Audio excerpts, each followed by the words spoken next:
Bienvenue à tous à notre conseil du 14 février 2022. Nous avons ce soir un ordre du jour assez chargé. Nous devrons, entre autres, confirmer les différentes orientations ou décisions au sujet de certaines réglementations. On devra approuver certaines dépenses pour le bon fonctionnement de la municipalité et on devra appuyer diverses demandes. Et on va terminer avec le rapport des élus et de notre directeur général. Il y aura 2 périodes de questions, une après la confirmation des procès-verbaux et l'autre au variant. Je demande un proposeur pour l'ordre du jour. Je propose. Sylvain propose. Parfait. Alors, nous sommes maintenant au point 3, la confirmation des procès-verbaux. On a eu un mois occupé en janvier et début février, c'est-à-dire une séance ordinaire le 10 janvier et 3 séances extraordinaires en janvier et début février. Les séances extraordinaires étant l'adoption du budget et du plan triennal d'immobilisation et la dernière était de mettre à la disposition un terrain pour l'implantation du CPE. Pour les conseillers qui étaient présents, j'aurais besoin d'un proposeur pour confirmer les procès-verbaux. En fait, c'est un proposeur par procès-verbal. Oui. OK. Je prends le numéro 1. OK. Lucien Thibault. Okay. Pour le 10, pour le 10 janvier.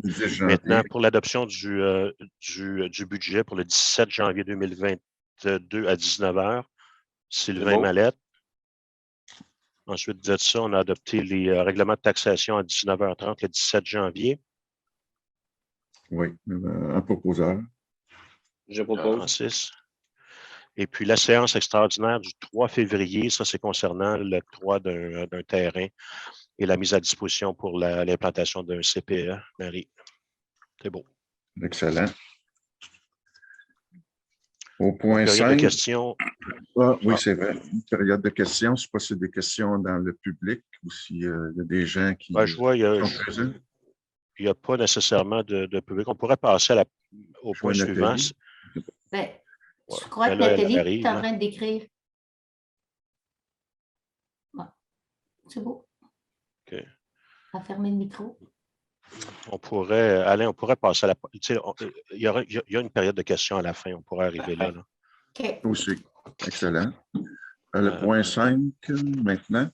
Suivi du dernier conseil, il n'y a pas de suivi, Alain. Il n'y a pas de suivi, c'est ça qu'on avait déterminé. Il n'y a pas de suivi à faire. Donc, on va au point 5. On doit nommer un maire suppléant. Le conseil a nommé M. Lucien Thibault comme maire suppléant. J'aurais besoin d'un proposeur. Marie propose. Le point 6, le service des écocentres. On a une entente avec Beaunois et Saint-Rémy pour que les citoyens peuvent utiliser ces écocentres-là dans Beaunois et Saint-Rémy. Est-ce que ça prend un proposeur? Exact. OK, je demande un proposeur. C'est tout simplement un renouvellement des ententes qu'on a déjà. Francis propose. Parfait. Le point 7, audit de conformité. Je te laisse la parole, Charles. En fait, c'est tout simplement des audits de conformité que la commission municipale font sur l'ensemble des municipalités au Québec, sur toutes sortes de sujets. Et ce rapport, dans le fond, que la commission nous demande de déposer en conseil était essentiellement sur en fait, les délais entre le moment où est-ce que la municipalité présente les états financiers vérifiés et le moment où est-ce qu'on les dépose sur le portail au niveau du ministère, tout simplement. Donc, ça se fait évidemment une fois par année. Il y a des délais à respecter. Il y a des municipalités qui sont en retard. D'autres respectent les délais. Nous, l'année passée, on a respecté les délais. Les années précédentes, on était légèrement en retard. Là. Il n'y a pas nécessairement de conséquences pour ça, mais c'est tout simplement pour en informer, dans le fond, le conseil que ce rapport d'audit est déposé. Merci, Charles. On demande un proposeur pour l'item numéro 7, audit de conformité. Sylvain propose. Au point 8 maintenant, le programme d'aide à la voirie à travers le programme PAVL. On reçoit un montant de 13 000 pour servir à l'entretien des routes ou des accotements, le déchargement d'accotements dans les routes de la municipalité. Si tu n'as pas d'autre chose à ajouter, Charles, on demande. C'est une résolution qui vient juste, dans le fond, qui confirme l'acceptation par le Conseil de cette subvention-là de 13 000 et pour le bénéfice des auditeurs, ce 13 000 $-là a été investi dans le rechargement des accotements sur la montée Rivière des Fèves, essentiellement. Merci, Charles. Donc, Lucien, j'ai vu Lucien. Lucien propose. Exact. Merci.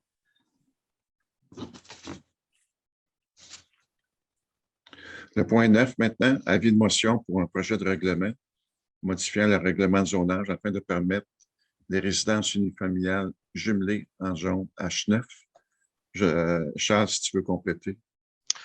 En fait, c'est ça. La zone H9 se trouve être les propriétés jumelées sur montée grande ligne juste avant le Forgeron, dans le fond, entre le Quatre-Coins, là où on a le dépanneur, et le secteur du Forgeron à gauche.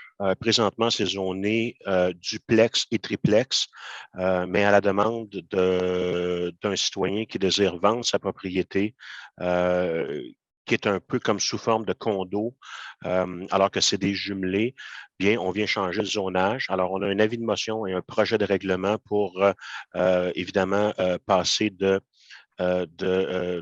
duplex, triplex à ajouter, dans le fond, la notion d'unifamilial. Donc, les bâtisses jumelées, bien évidemment, deviennent comme deux unifamiliales. Alors, il n'y a pas de... il n'y a pas ça vient donner une certaine notion d'indépendance par rapport surtout à la vente, surtout quand le propriétaire veut vendre sa propriété. Là. Très bien. Proposeur, s'il vous plaît, pour confirmer cette... Marie. Marie, excellent. Juste pour continuer, Alain, oui. Le point, là, c'est parce que là, j'ai changé mes numéros, là, mais pas le point suivant, mais l'autre point, le règlement numéro 456-22.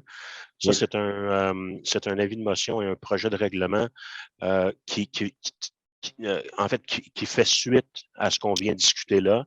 C'est parce qu'en divisant dans la zone H9, en divisant, c'est-à-dire en ramenant unifamilial, on se trouve à avoir des terrains qui sont en bas de 1000 mètres carrés. OK? 859 mètres carrés en ce qui nous concerne là, pour cette portion-là, de sorte qu'il faut venir amender le règlement, dans le fond, qui porte le nouveau numéro 456-22 pour venir permettre ça dans cette zone-là. Donc, c'est ça. Excellent. Oui, Sylvain, je pense à une question. Oui, en réalité, c'est 456-22 et 458-22 sont un petit peu pas connectés, là, mais c'est à peu près ça complète un lot. Ah, t'as raison, il y a une erreur là, effectivement. Ouais, c'est pas le bon numéro. 458. Merci, Sylvain. Je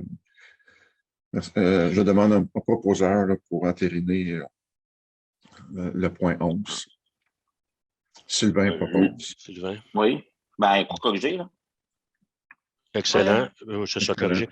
Et là, si on revient au règlement avant, qui est le 457-22, ça se trouve, si vous vous rappelez de la discussion qu'on a eue la semaine passée, c'est les pourcentages au niveau de propriétés sur lesquelles on peut installer des pieux qui viennent supporter la structure. On vient, dans le fond, enlever cette limite là, de 25 de la superficie du sol,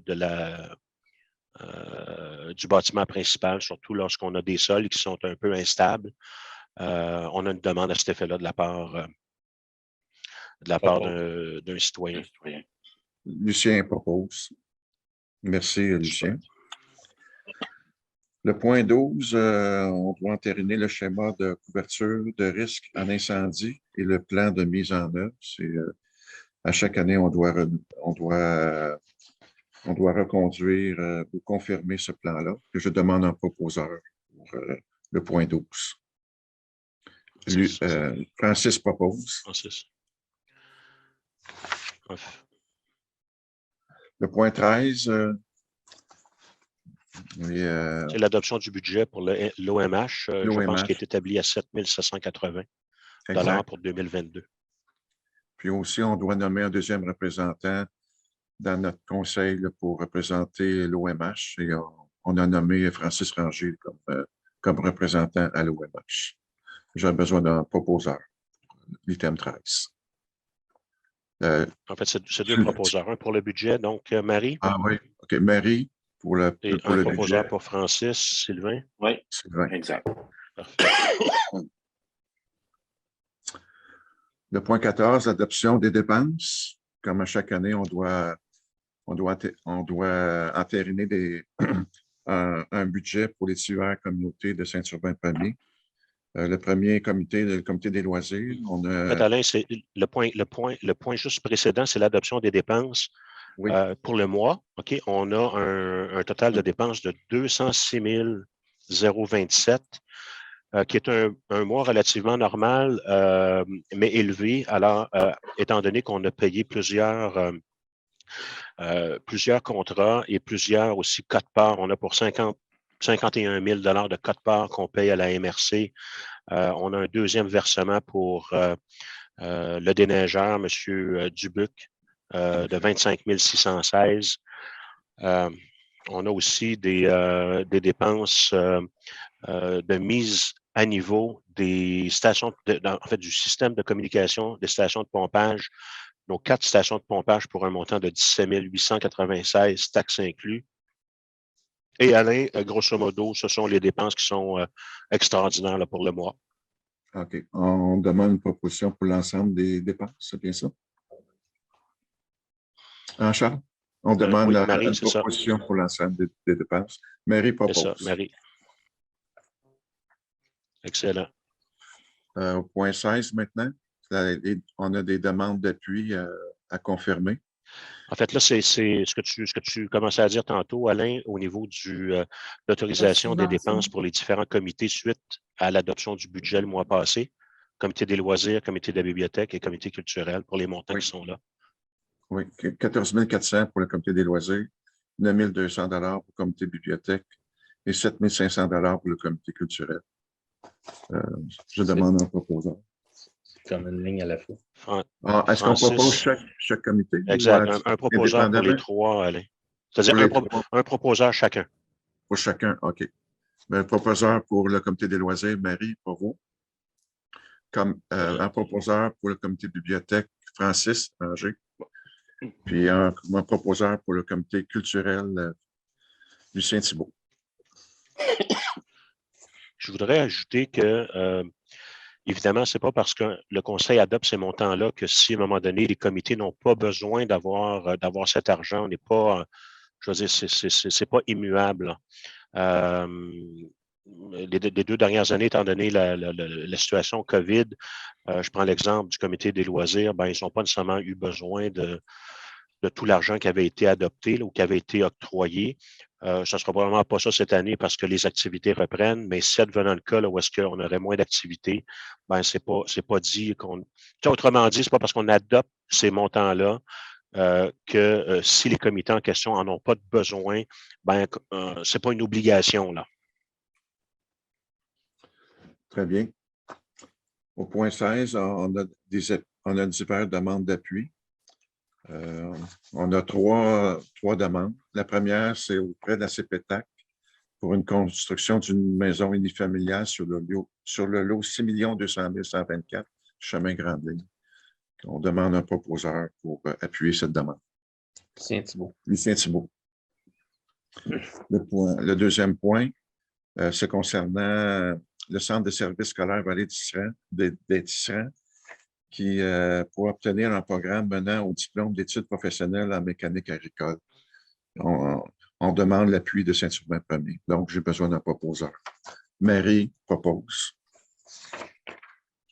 Le troisième point, la ville de Valleyfield veut implanter un centre de formation spécialisé pour le service incendie.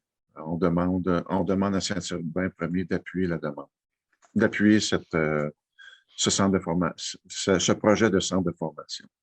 J'ai besoin d'un proposeur. Oui. Sylvain. Sylvain Mallette propose.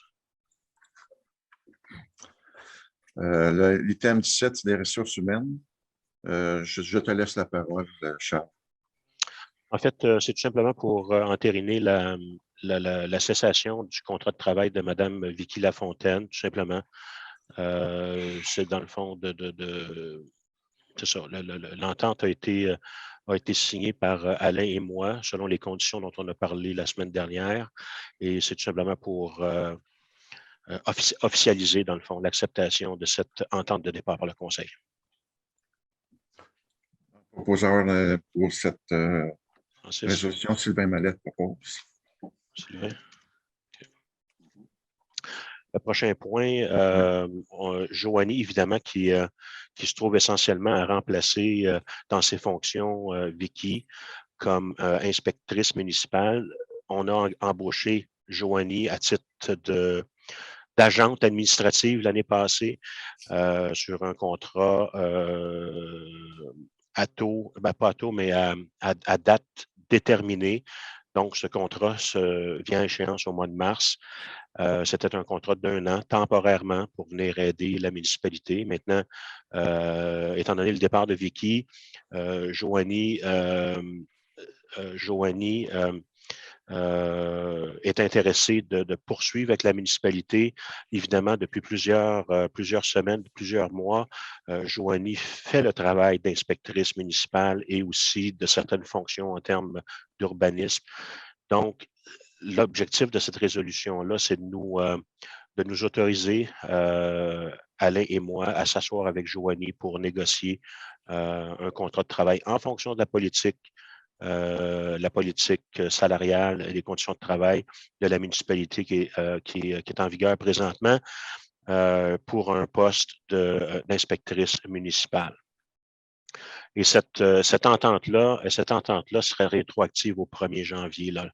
Le temps qu'on s'assoit avec Joanie puis qu'on regarde exactement les conditions dans les paramètres de la politique, évidemment, salariale de la municipalité.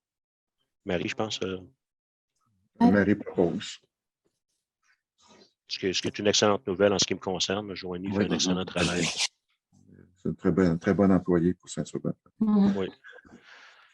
Le point 18, les autorisations. La première autorisation qu'on autorise, c'est un mandat qui est destiné à la firme GDS là, concernant le projet d'asphaltage du chemin de la rivière des Fèves-Nord. Si tu as d'autres... oui, en fait, chez Rivière des Fèves-Nord, si les membres du conseil se rappellent, on avait... En fait, ce qui est planifié, c'est que dans le plan triennal d'immobilisation, c'est qu'on se trouve à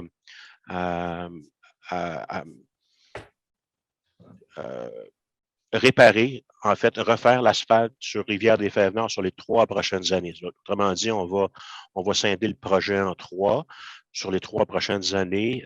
Projet, à moins que le conseil en décide autrement, qui pourrait être essentiellement financé par les sommes qu'on reçoit des taxes d'assises de la TEC 2019 et la nouvelle TEC qui s'en vient en 2024. L'objectif du mandat, c'est de faire l'analyse des travaux qui sont à faire essentiellement pour un montant de 16 800 $. On va prendre des carottes. Je veux dire, essentiellement nous dire quel genre d'asphalte doit aller sur ce chemin qui est très passant. Des véhicules lourds aussi passent régulièrement sur le chemin Rivière-des-Fèves-Nord. Personnellement, je suspecte qu'il y a peut-être certaines portions du chemin dont la structure est à refaire.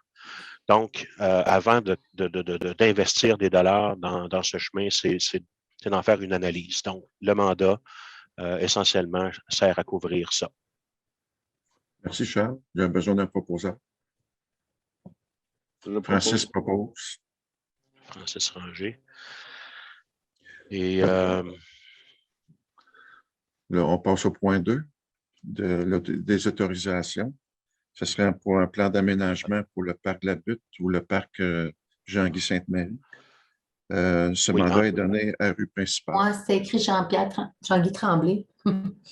C'est Jean-Guy, oui, c'est ça, non, on l'a changé. C'est le parc Jean-Guy. Ben, en fait, c'est dans le secteur du parc Jean-Guy Sainte-Marie. Oui, c'est le pôle récréatif. C'est essentiellement un tour de roue additionnel qu'on demande à la firme rue principale par rapport au plan préliminaire qui a été déposé au Conseil en novembre dernier pour essentiellement venir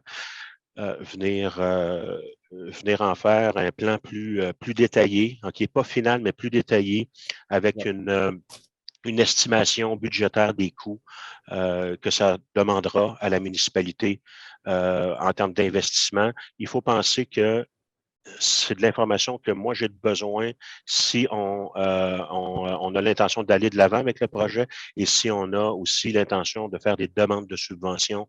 Moi, ça nous prend, au niveau des informations qu'il faut envoyer à Québec, ça nous prend des plans préliminaires. Oui. Lucien? J'approuve. Lucien approuve Je propose. Ouais, c'est le ça. mandat. Point 3. Donc, dans ce dossier-là, une rencontre à organiser avec tous les membres du conseil et firme rue principale. Je vous reviens avec les prochaines étapes. Excellent. On passe maintenant au point 3, le projet sur la route des oiseaux. On a mandaté Mme Marie Provost pour assister l'école primaire à présenter le projet Route des oiseaux aux élèves de 5e et 6e année. J'aurais besoin d'un proposeur. Francis propose. Merci, Francis. Le 4e point, on doit autoriser Alain Brault ainsi que Marie Provost et Francis Ranger pour participer au congrès à Québec de la Fédération québécoise des municipalités en septembre prochain pour représenter Saint-Hubert-Premier. J'ai besoin d'un proposeur. C'est beau. Sylvain propose. Le point 5 maintenant, on doit autoriser notre DG Charles Wissel à participer au congrès des directeurs généraux qui se tiendra aussi à Québec en juin prochain. Un proposeur. Marie propose. On a une facture à payer à la firme Marcel et Serge Dubuc pour le déneigement de nos routes et de nos rues. Ce montant est de 26 616 $, taxes incluses, qui représente le 2e versement. Un proposeur a demandé. C'est beau. Sylvain propose. Une autre facture aussi à payer, c'est à la firme CancoPass pour les systèmes de communication. Autrement dit, c'est 4 boards qui est à changer, des boards électroniques pour le système de communication, pour les 4 stations de pompage. C'est pour un montant de 17 896 taxes incluses. Un proposeur a demandé. Francis propose. Maintenant, on arrive à l'item des dossiers d'information. Il y a un rapport des élus et un rapport de notre DG. En ce qui concerne le rapport des élus, c'est principalement la MRC avec moi-même et ainsi que la RIAVC, l'aqueduc qui passe dans le chemin Grande-Ligne avec Sylvain Mollet. Je ne sais pas si tu as quelque chose à ajouter, Sylvain, par rapport à la RIAVC. J'ai eu une réunion la semaine passée avec la RIAVC. C'était surtout des choses normales, les dépenses du mois et tout. Il y avait eu une proposition de Sainte-Martine, mais là, elle n'était pas finalisée. J'ai une réunion demain pour finaliser cette fameuse lettre-là, pour des inquiétudes concernant des installations d'une valve de retenue qui est installée par Châteauguay. Mais là, c'est ça. On va avoir le déroulement de ça demain soir. Et puis, c'est à peu près tout pour ce qui est de la SQ. Je pense que tu as rencontré notre parrain. La semaine passée, c'est ça. C'est toi qui as eu le dernier contact avec lui, finalement. Oui, c'est tout pour moi. Merci, Sylvain. Donc, en ce qui concerne la Sûreté Québec, la Sûreté du Québec, c'était pour confirmer un peu les priorités de la SQ vis-à-vis de notre village Saint-Hubert-Premier. C'est de sécuriser les entrées de la municipalité concernant la vitesse. Aussi de sécuriser toujours le coin chemin Grande Ligne et montée Grande Ligne.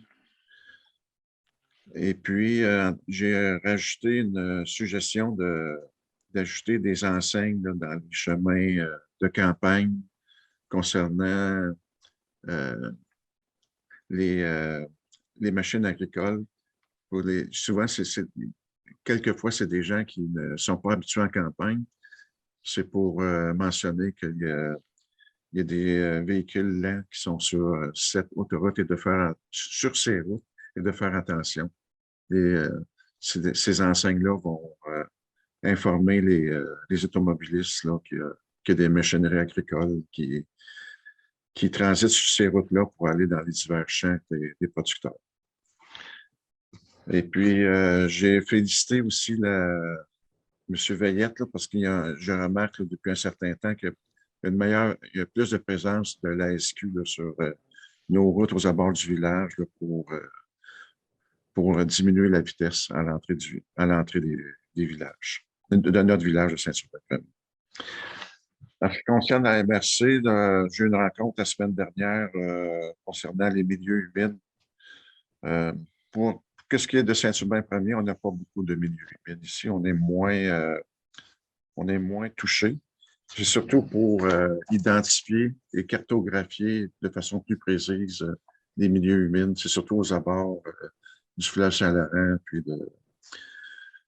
Mais nous, à Saint-Hubert-Premier, on est comme beaucoup moins touchés par ça. Il y a peut-être la région durant la Carcasse où il y a un peu de milieu humide, là, mais c'est vraiment très peu par rapport à d'autres municipalités. Je pense que ça complète le rapport des élus. Maintenant, le rapport de notre directeur général, je ne sais pas si c'était des... Oui. Ben, il y a les autres comités aussi. Il y avait le comité des loisirs, c'est vrai, excuse-moi, j'ai oublié. Et on avait, c'était la réunion annuelle du comité des loisirs.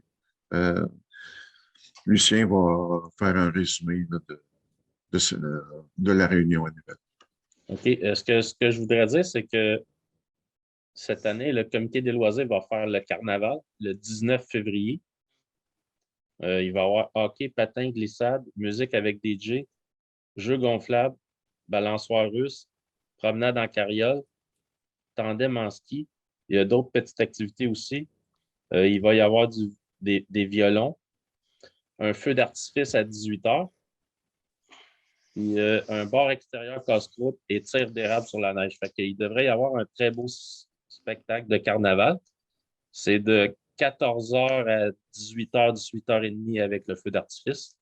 Fait qu'on invite la population de Saint-Hubert-Premier à participer comme toujours. Merci. Merci, Lucien. C'est vraiment une belle initiative de la part du comité des loisirs. Il y a des activités très intéressantes là, pour notre population ainsi que les gens qui dans les municipalités limitrophes. Maintenant, Charles, as-tu des choses à ajouter point de vue direction générale? En fait, de notre côté, ça a été essentiellement au mois de janvier la finalisation du budget 2022, plan triennal d'immobilisation et toute la question des règlements de taxation, l'émission des comptes de taxes aussi d'ici, en fait, qui vont se faire cette semaine. Bon, je vais quand même souligner le travail qui a été fait au niveau du CPE, Jardin Fleuri, avec l'aide d'Alain et la mobilisation de tous les membres du conseil pour venir approuver, dans le fond, l'octroi d'un terrain. Ça a été cette semaine où on a discuté, travaillé quand même assez intense là, pour des décisions qui semblent peut-être évidentes pour les membres, pour les citoyens, mais pas nécessairement évidentes pour les membres du conseil, surtout dans un contexte où ça implique plusieurs intervenants, plusieurs implications financières aussi, elle est là aussi. Donc, ça a été ça en janvier, avec le retour dans la première moitié de la première semaine de janvier au niveau du retour des vacances des fêtes. Donc, c'est ça, en ce qui me concerne. Merci, Charles. Et le Varia, aussi, je ne sais pas s'il y a du monde, des gens là, qui assistent à notre réunion à travers le Zoom. Mais, oui, s'il y a des questions de la part de citoyens, je ne sais pas si notre animatrice Anne-Marie a des questions là, des gens de notre auditoire. Aucune question dans le chat. Okay. Merci, Anne-Marie.